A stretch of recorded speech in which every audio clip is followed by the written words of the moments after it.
Do do do do do do. तो आज हम स्टार्ट करें सेशन। नॉलेज शेयरिंग सेशन है जो कि कोड स्मेल्स एंड रिफैक्टिंग के हवाले से। अम, सबसे पहले तो ये है कि पिछले सेशंस का कुछ रिव्यू मैंने देखा था, उसकी बेसिस पे हिस्टोरिक बिगनिंग मैंने थोड़ी सी कही है कि वो हिस्टोरिक नहीं एक्चुअली, वो इस तरीके से है कि भाई हर दफ़ा जो है एक नॉलेज शेयरिंग सेशन स्टार्ट होता है और उसमें जो है ना हम कुछ प्रिंसिपल्स और एक हिस्टोरिक बिगनिंग टाइप की कुछ बता रहे होते हैं। लेकिन हम लोग जो है एक सिंपल एग्जांपल से स्टार्ट करने वाले हैं। और इसको करने का रीज़न इसलिए है कि कुछ जब स्टार्ट होता है तो कुछ लोग जो हैं वो थोड़े से जो है ना दूसरे टास्क में लग जाते हैं, या जो है बस कैच करने के कॉन्सेप्ट में होते हैं कि हो क्या रहा है। इसलिए मेरा प्लान था कि मैं थोड़ा सा एक छोटी सी एग्जांपल से स्टार्ट लूँ। तो उसमें एक एग्जांपल मैंने ये ली है कि लेट सपोज हमारे पास एक फॉर का लूप है जो कि इवन नंबर्स के लिए जो है ना कोई काम कर रहा है। इवन नंबर्स में करना ये है कि जो है कोई लेट सपोज किसी आइटम को जो है उसमें सेट करना है, कोई डेटा सेट करना है। तो उसके लिए हमने एक लूप चलाया जो कि किसी एरे के लिए चल रहा है, एरे के काउंट के लिए। एंड देन फिर उसके इवन नंबर का चेक लग रहा है, आई रिमाइंडर 2 = 0। अच्छा, इसके साथ एक और चेक लगा हुआ है कि अगर रिमाइंडर 2 0 ना हो और वैल्यू नल ना हो तो ही जो है ये काम करे। तो अब यहाँ पे ये बात आती है कि ऑड नंबर और वैल्यू नल ना हो। लेकिन अगर देखा जाए तो एक एक बूलियन अलजेब्रा एक्सप्रेशन है जिसका एक सॉल्यूशन पहले से ही अवेलेबल है, जिसमें कहा जाता है कि x plus not x dot y. Plus का मतलब है और, डॉट का मतलब है एंड, जो कि हम ग्रेजुएट में पढ़ के आए होंगे। तो इसमें होता ही है कि x not x and y, एक्स और नॉट एक्स एंड वाई जो है वो x और y के बराबर होता है। तो वाई नॉट हम जो है इसको इस तरीके से लिख लें, बजाय एक कंडीशन जो कि बनाई हुई है यहाँ पे, जिसकी वजह से अभी तो हम कह रहे हैं भाई 100 तक ये लूप चलेगा तो ठीक है। लेकिन क्या हो अगर ये लूप जो है मिलियंस तक चला जाए, मिलियंस में फिर एक एक्स्ट्रा कंडीशन बार बार चेक हो रही होगी, जिसकी वजह से जो है एक एक्स्ट्रा प्रोसेसिंग पावर लग रही होगी।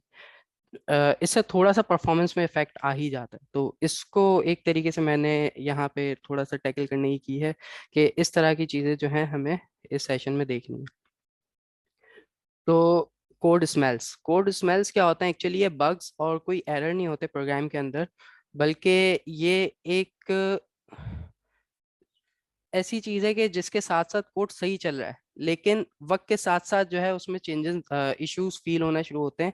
जैसे परफॉर्मेंस जो है वो सही नहीं आ रही कोड की, या फिर जो है डेवलपर ने जो है कोई वॉयलेशन की हुई है, कोई फंडामेंटल कॉन्सेप्ट यूज नहीं किया हुआ कूब का या व्हाट्सएवर, एक प्रॉपर अगर हम बात करें कोड करने का, तो इस वजह से आते हैं। तो और ये सब्जेक्टिव होते हैं हर दफ़ा। मतलब ऐसा है कि कोई भी कोड स्मेल होगी ना तो वो सब्जेक्टिव होगी, सब्जेक्ट टू द लॉजिक होगी। जैसे अगर लेट सपोज हम बात कर रहे हैं, एक क्लास है, क्लास के अंदर डेटा लगा हुआ है और वो जो है उसको काम करना है। जैसे हम ट्रायंगल की बात करें, एक ट्रायंगल को जो है अपना एरिया निकालना है। तो वो एरिया निकालने के लिए हम बेहतर है कि ट्रायंगल का एरिया उसको यूज कर लें एरिया का फॉर्मूला, बजाय इसके कि हम एक अलग से शेप का फॉर्मूला बनाएं और शेप की क्लास बनाए जो कि जो है एक एरिया का वो ले रही हो, पैरामीटर ले रही हो और उसको कैलकुलेट कर रही हो। तो सब्जेक्टिव होंगी, लाइक कोई भी फंक्शन होगा वो जो है उसका कहीं ना कहीं जो है उसके साथ ही रिलेटिव कोड होगा, सराउंडिंग उसका एनवायरनमेंट जो है उसको बता रहा होगा। अच्छा, रीफैक्टरिंग में जो है हम बात करेंगे, तो रीफैक्टरिंग होती है कि हम एक कोड को दोबारा से स्ट्रक्चर कर सकें जिससे उसका बेस जो लॉजिक है, बिजनेस लॉजिक है, वो डिस्टर्ब ना हो, बल्कि उसके ऑपरेशंस जो हैं फर्दर इम्प्रूव हो जाएं। जैसे हमने वही बात की कि एक परफॉर्मेंस वे में बेहतर हो जाए, या कल को जाके जो है कोई हमें मेजर चेंज करना है, जैसे मैं कोई डेवलपमेंट कर रहा हूँ, मेरी जगह कोई नया बंदा आता है, उसको डेवलपमेंट करनी है, तो उसको उस कोड में समझने में कोई मुश्किलात पेश ना है। तो रिफैक्टरिंग जो है वो इस तरह का काम है कि हम कोड को एक फंडामेंटल पे लेके आ जाएं, एक स्टैंडर्ड्स पे लेके आ जाएं कि भाई ये स्टैंडर्ड्स मीट होने चाहिए।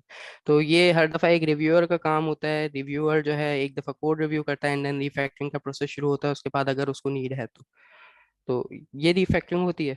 एंड देन ये एक हमारे पास कोड स्मेल्स का कैटलॉग है, जिसमें जो है 5 मेजर टाइप्स हैं, जिसमें कहा जाता है एक ब्लोटर्स है। ब्लोटर्स ये होता है कि भाई एक मेजर क्लास बना ली, एक मेजर कोड बेस बना लिया हमने, जिसमें जो है सारा का सारा बिजनेस लॉजिक एक ही पूरे प्रोजेक्ट का एक ही क्लास में डाल दिया। अब जब भी कोई जो है चेंज करना होगा वहीं चेंज करना है, जिसकी वजह से हो सकता है कि फर्दर चेंजेस स्पेसिफाइड हों। और ये वहाँ पे इशू करेगा जब कोई मेजर काम आ रहा होगा। जैसे लेट सपोज एक क्लास है जिसमें जो है 8-10 फंक्शंस एक साथ लिखे हुए हैं और हर फंक्शन दूसरे फंक्शन से रिलेटेड है। अब कहीं भी चेंज करना है, लोड आया कहीं भी, जैसे लेट सपोज, चले चेंज नहीं कहते, हम कहते हैं अब ये काम यूज हो रहा है, वक्त के साथ साथ जो है ये वेरी कर रहा होगा, इसका काम जो है इसकी परफॉर्मेंस वेरी कर रही होगी। सिमिलरली एक है object oriented abuser. Object oriented abuser में ये होता है कि भाई हमने ऑब्जेक्ट ओरिएंटेड तो लगा ली, लेकिन उसके प्रॉपर प्रिंसिपल्स को यूज नहीं किया, सारे डेटा को एक तरफ नहीं किया, इनकैप्सुलेशन वगैरह नहीं की। इसी तरीके से चेंज प्रिवेंटर, यहाँ पे ये बात होगी कि भाई एक क्लास बना ली हमने, एक क्लास के अंदर कोई काम किया, लेकिन वो दूसरी क्लासेस से भी रिलेटेड थी। अब कहीं भी चेंज करना है उस क्लास के अंदर, उसकी वजह से दूसरा कोड बगी हो सकता है, दूसरी क्लास जो कि इसके ऊपर डिपेंड थी वो बगी हो सकती है, तो चेंज प्रिवेंटर होते हैं। इसी तरीके से डिस्पेंसेबल, लाइक डेड कोड्स पड़े हुए हैं, कमेंट्स आउट कोड्स पड़े हुए हैं, ये डिस्पेंसेबल्स में आ जाएंगे। और कपलर्स के भाई दो दो फंक्शंस को हमने आपस से इस तरीके से जोड़ा हुआ है कि उनका जो है ना बस एक एक छोटा सा काम था, और बाकी जो है वो फालतू का कपल हुआ हुआ है, तो ये होता है ब्लोटर्स। ब्लोटर्स की एक थोड़ी सी डेफिनेशन और उसकी सब क्लासेस हैं। ब्लोटर्स का वही है कि ब्लोटर्स जो हैं वो कोड हैं जो कि एक मेजर काम, मेजर प्रोपोर्शन किसी लॉजिक की जो है उनके ऊपर डिपेंडेंट होती है, और उसके बाद जो है वो वक्त के साथ साथ जो है वो अपना बिहेवियर दिखाते हैं कि भाई किस तरीके से काम हो रहा है, और अब यहाँ पे परफॉर्मेंस इसकी डाउन होगी। इसमें हमारी अगर हम सब क्लासेस की बात करें तो long method, large classes, pre-emptive obsessions, long parameters list, like एक फंक्शन बना है इसमें पैरामीटर्स बहुत ज़्यादा हैं, डेटा क्लम्प्स। इसमें से मैंने एक डेटा क्लम्प्स को जो है फर्दर आगे थोड़ा सा डिफाइन करने की कोशिश की है। डेटा क्लम्प्स वो होते हैं कि एक फंक्शन है, जैसे यहाँ पे मैंने बताया हुआ है, इसमें जो है मुझे हर दफ़ा डेटा से, एक डेटाबेस से एक डेटा लेके आना है, जो कि मैंने डेटा टेबल रिटर्न करा लिया है इससे, जिसका काम है कि वो डेटाबेस से फ्रूट्स लेके आ जाए। अब यहाँ पे हो क्या रहा है, वो जो है एक क्यूरी बनाई, उसका टेबल बनाया, इस तरीके से पूरा एक फ्रूट्स की क्लास के अंदर यहाँ पे गेट फ्रूट्स का जो है यहाँ पे एक फंक्शन लगा दिया। अब क्या है, यहाँ पे जब भी डेटाबेस को हिट करना है, एक क्यूरी हमें चाहिए, एक हमें जो है माई कनेक्शन एसक्यूएल कनेक्शन चाहिए, एसक्यूएल कनेक्शन के साथ एसक्यूएल कमांड चाहिए, और एसक्यूएल डेटा रीडर चाहिए, जो कि जो है उसको रीड करेगा और फिर उसके ऊपर फर्दर काम करेगा। अब यहाँ पे अगर देखा जाए तो ये जो डेटाबेस रीडिंग का काम था, ये एक जगह ग्रुप हो सकता था। ग्रुप इस तरीके से हो सकता था कि भाई हम जो है एक क्लास बना लेते, और उसमें एसक्यूएल कनेक्शन और एसक्यूएल की जो कनेक्शन स्ट्रिंग है वहीं पे ही हम रख लेते, और इसके साथ साथ हम उसकी कमांड्स का जो काम है, कमांड को भी हम एक जगह रख लेते, और फिर बस हम वहाँ पे एक लॉजिक लगाते हैं फ्रूट की क्लास के अंदर के जो है वो टेबल लोड करके इस क्यूरी के थ्रू लेके आ जाए। तो ये ज़्यादा बेहतर होता है बनस्बत इसके कि हमने जो है एक एक पूरे के पूरे बंच को जो है बार बार यूज किया हुआ है। अब जैसे फ्रूट्स है, इसके साथ साथ मैं अब एक एनिमल्स की क्लास बना लेता हूँ, तो वहां पे मुझे दोबारा टेबल्स को फैच करने के लिए दोबारा यही वाली क्लासेस, दोबारा यही वाले पैरामीटर्स को यूज करना पड़ेगा, यही वाली डेटा टाइप्स को यूज करना पड़ेगा डेटा निकालने के लिए।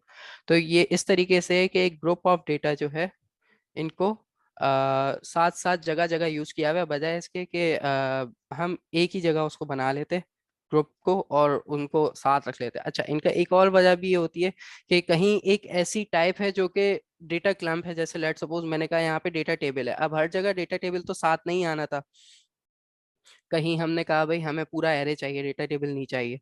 अब क्या है, यहाँ पे डेटा टेबल काम का नहीं है हमारे, हम यहाँ पे एरे में भी डेटा फेच करा सकते थे, कि हम रीडर के थ्रू, एग्जीक्यूट रीडर के थ्रू जो है हम एक वाइल का लूप लगा के उसको फेच करा लेते। तो यहाँ पे ये हुआ कि सिर्फ टेबल जो है, एक टेबल में हमने फेच करा लिया। तो इस तरीके से ये कि यहाँ पे ये बात करना चाह रहा हूँ मैं कि डेटा टेबल, अब ये ग्रुप्ड है लेकिन जरूरी नहीं था हम डेटा टेबल को यूज करें। तो ये है कि हम जो भी जेनेरिक टाइप की चीजें होती हैं उनको एक तरफ कर लिया जाए, और एक फालतू चीज जो है वो यूज हो रही हो। अब यहाँ पे डेटा टेबल इस तरीके से यूज हो रहा होगा कि किसी ने कोड कोड कॉपी पेस्ट किया है, most of the time copy paste के दौरान ज्यादा नजर आते हैं।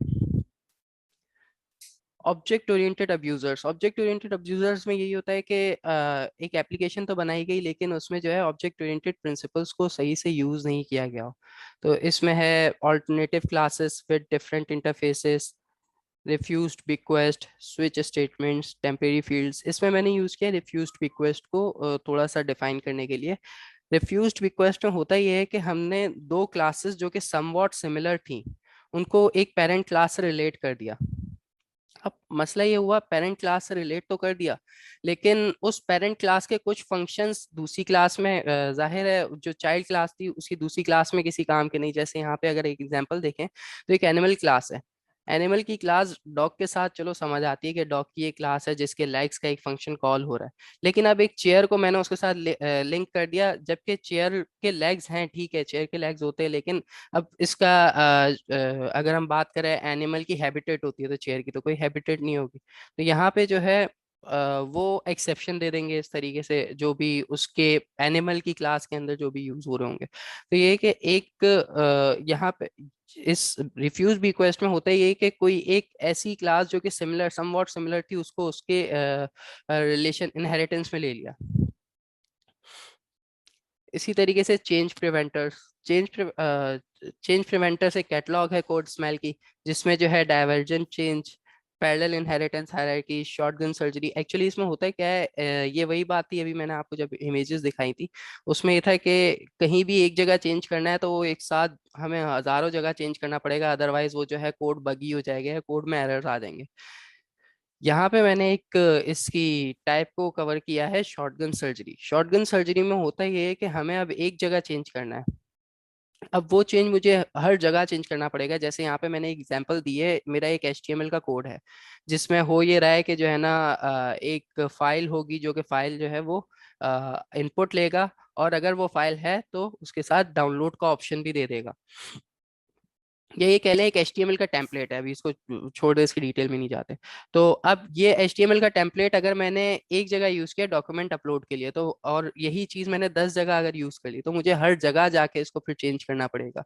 तो ये भी एक कोड स्मेल है। इसके साथ कोड सही चल रहा होगा लेकिन यही है जब नया डेवलपर इसके ऊपर कोई चेंज करने आएगा तो उसको एक जगह चेंज कर दिया, अगर वो ज्यादा नॉलेज नहीं थी उसके पास, ज्यादा हाउन नहीं थी, तो होगा क्या, व्यू एक जगह कहीं और कुछ और आ रहा होगा, एक जगह कुछ और आ रहा होगा। डिस्पेंसिबल्स में यही है कि थ्रो अवे कोड्स होते हैं, लाइक कमेंट्स हुए डुप्लीकेट कोड्स हुए। डुप्लीकेट कोड्स में ये है कि भाई अब एक लॉजिक एक जगह चल रही थी, दूसरी जगह किसी नए डेवलपर ने चेंजेस कर दिया, तो अब वो कोड जो है वो बगी हो गया कि भाई एक जगह सही दे रहा है डेटा, एक जगह सही नहीं दे रहा।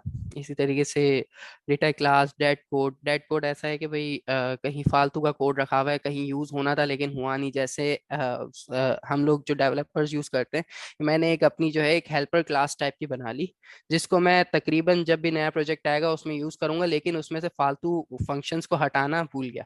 तो होगा क्या, वो डेड कोड अब जब तक वो कोड की लाइफ चलती रहेगी तब तक वो चलता रहेगा, जब तक उसका कोई रिव्यू नहीं होता।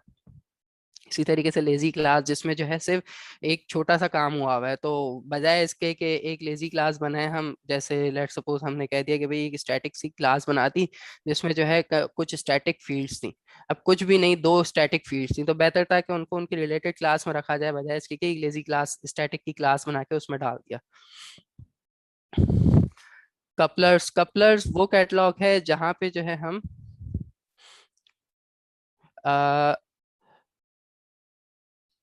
दो क्लासेस के दरमियान कपल्स किए हुए होते हैं, हमने दो फंक्शंस को आपस में कपल किया हुआ होता है कि भाई एक एक क्लास के अंदर एक फंक्शन है जो कि जो है दूसरी क्लास के दूसरे फंक्शन को कॉल कर रहा है, आपस में एक दूसरे से रिलेट हुए हुए हैं, और बस एक छोटा सा रिलेशन था जिसको जो है बेहतर था कि हम कपलिंग किए बगैर ही कर सकते थे, लेकिन उनको हमने फालतू का कपल बनाया। तो यहाँ पे ये इनमें जो है अपना फर्दर स्मेल्स जो होती है, कोड स्मेल्स होती हैं, उनमें feature envy, inappropriate intimacy, incomplete library class, message chains, middleman में एक एग्जांपल होती है कि एक इंटरफेस बना लिया। जैसे अक्सर हम लोग जब डॉट नेट में मैं डेवलपमेंट करता हूँ तो मैं देखता हूँ कि जब हम कोई रिपोजिटरी पैटर्न को यूज कर रहे होते हैं, तो एक रिपोजिटरी, किसी एक मॉडल की हमने रिपोजिटरी बनाई। अब वो रिपोजिटरी का एक इंटरफेस भी बना दिया, लेकिन वो इंटरफेस बिल्कुल खाली है, उसमें कुछ काम ही नहीं हो रहा, और उसकी सारी की सारी इम्प्लीमेंटेशन जो है वो उसकी क्लास में हो रही है। एक्चुअली इसका रीजन ये होता है कि हम कोड को छुपा दें, लेकिन अब एक फालतू का इंटरफेस बीच में लगा हुआ है जो कि कंफ्यूजन पैदा कर रहा है। तो मिडलमैन ये ऑप्शन, ये वो टाइप है जो हम रिपोजिटरी पैटर्न में यूज कर रहे होते हैं। लेकिन अभी मैंने जो रिपोजिटरी पैटर्न बताया ये तो सब्जेक्टिव था कि हमें कोड को हाइड करना है, लेकिन कहीं जगहों पे ऐसा भी होता है कि मिडलमैन जो है वो यूज करने की नौबत नहीं होती, लेकिन यूज किया हुआ है। फीचर एनवी मैंने पिछले कपलर्स का यूज किया है टाइप, जिसमें मैंने इसको थोड़ा डिफाइन करने की कोशिश की है कि it is when method does not leverage data or methods from class it belongs to. Instead, it requires lots of data or methods from different class. Like यहाँ पे एक छोटी सी एग्जांपल दी है कि मैंने क्लास बनानी रेक्टेंगल की। रेक्टेंगल में उसकी विड्थ है, हाइट है और एरिया चाहिए। एरिया चाहिए, अब उस एरिया को लेने के लिए मैंने शेप डॉट गेट एरिया को कॉल किया हुआ है, बजाय इसके कि मैं यहीं पे इसका विड्थ इनटू हाइट बना के यूज कर लेता। अच्छा, ये तो सारी थी स्मेल्स। अब ये वो थी जो कोड में रहती हैं, लेकिन कोड को उनसे कोई मसला नहीं हो रहा होता, कोई बग नहीं होता, कोई एरर नहीं होता, लेकिन हम इनको रिमूव कर सकते हैं जब कोड रिव्यू होता है तब। उनको रिफैक्टरिंग टेक्निक्स हैं। रिफैक्टरिंग टेक्निक्स में एक है कंपोजिंग मेथड्स, एक है मूविंग फीचर्स बिटवीन ऑब्जेक्ट्स, ये भी कैटलॉग्स ही हैं। इनमें है organising data, simplifying condition, simplifying method calls और डीलिंग विद जनरलाइजेशंस। इनको फर्दर मैंने आगे डिफाइन किया हुआ है। कंपोजिंग मेथड्स में होता ही है कि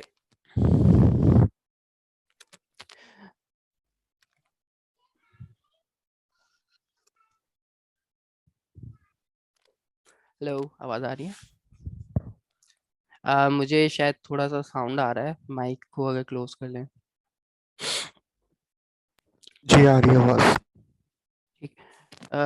यहाँ पे होता है कि रिफैक्टरिंग हम इस तरीके से करते हैं कि हम जो है एक मेजर फंक्शन को जो है तोड़ के छोटे छोटे फंक्शंस में बना देते हैं। लाइक अगर हम बात करें कि हम जो डेवलपर्स कहते हैं कि भाई एक फंक्शन का एक ही काम हो, एक फंक्शन अगर यूज हो रहा है तो उसमें एक ही लॉजिक लगी हुई हो, बजाय इसके कि हम पूरी की पूरी जो है उसमें लॉजिक जो है सारी मिक्स करके लगा दें। तो ये एक रिफैक्टरिंग का एक है कि हम जो है मेथड्स बना लें, हर हर छोटे से काम के लिए एक फंक्शन बना वो। इसी तरीके से है moving features between objects. Like हमने दो अलग अलग क्लासेस बना ली। मतलब ऐसा था कि दो कोड के जो हैं दो अलग बिहेवियर थे, तो हमने उनको दो क्लासेस में तोड़ दिया। तो तोड़ जितना सकते हो उतना बेहतर है, क्योंकि इससे है ना हमें फर्दर आसानी होती है। यहाँ पे एग्जांपल मैंने यूज की है कि भाई फ्रूट है। अब फ्रूट के अंदर उसके जो है नाम होता है, फ्रूट के पास सीड्स हो सकते हैं, ये पूरे उसकी प्रॉपर्टीज हो गई। उसकी शेप के लिए जो है मैंने एक फ्रूट शेप का अलग से एक्सटेंशन क्लास बना ली, जो कि उसकी शेप लेके आएगा नाम यूज करते हुए, या व्हाट्सएवर हम उसकी प्रॉपर्टीज को यूज करते हुए बना रहे हैं। इसके अलावा ऑर्गेनाइजिंग डेटा के भाई हम जो है डेटा को सारे एक तरफ रखें, सिमिलर डेटा को जो है एक क्लास के अंदर डाल दें और उनको वहीं पे यूज करें। कंडीशंस, सिंप्लीफाइंग कंडीशंस, जैसे कंडीशंस जितनी बेहतर हो सकती है, जैसे अभी हमने शुरू में एक बुलियन अलजेब्रा की लॉजिक देखी थी, वो चीज़ यहाँ पे फिट होती है रिफैक्टरिंग में। सिंप्लीफाइंग मेथड्स के हम जो हैं एक मेथड को फर्दर सिंप्लीफाई कर दें। उसके लेट सपोज हम बात करें कि जो है एक क्लास, एक मेथड है जिसमें जो है एक एक्स्ट्रा पैरामीटर लगा हुआ है जिसकी कोई ज़रूरत नहीं थी, या एक छोटा सा काम कर रहा था, तो उसको जैसे कोई कांस्टेंट यूज़ किया हुआ है, तो कांस्टेंट जो है हम बजाय हम उसके के दूसरी क्लास उसको एज अ पैरामीटर लें, उसको डायरेक्टली हम रिलेट करके यूज़ कर लें। मेथड के नाम जो है थोड़े से फेमिलियराइज रखें। ये एक रिफैक्टरिंग का कॉन्सेप्ट है। और जितना जनरलाइजेशन की तरफ जा सकते हैं जाएं भाई, जितनी बेहतर क्लासेस बन सकती हैं हम उनको बनाएं। ज़्यादा जनरलाइजेशन भी एक इशू बन जाता है आगे चल के। तो मतलब ये है कि बिजनेस लॉजिक से हमारा जो है रिलेशन हो जाए, इतनी जनरलाइजेशन करनी चाहिए।